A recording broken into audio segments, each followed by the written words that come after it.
পরিবারের সঙ্গে ঈদের আনন্দ ভাগাভাগি করে নিতে প্রস্তুতি শুরু করেছেন জীবিকার তাগিদে রাজধানী থাকা মানুষেরা।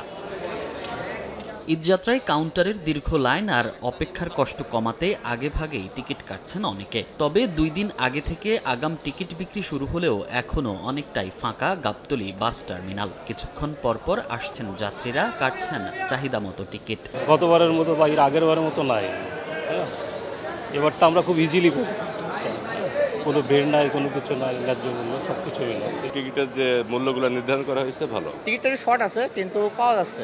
পরিবহন সংশ্লিষ্টরা বলছেন নির্দিষ্ট কিছু দিনের টিকিটের চাহিদা বেশি থাকলেও বাকি দিনে বাস ছাড়তে হবে খালি রেখেই। তবে গার্মেন্টস ও সরকারি ছুটি শুরু হলে যাত্রী বাড়ার আশা তাদের। অগ্রিম টিকিটের সারা হচ্ছে মূলত 26, 27, 28 এই 3 দিন অগ্রিম টিকিটের যাত্রী সারা আছে গাবতলীতে।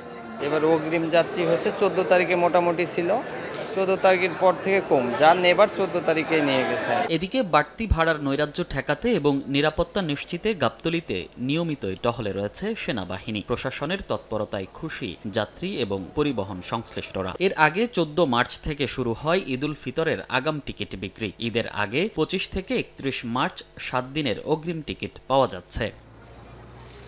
মনির হোসাইন, সময় সংবাদ, ঢাকা।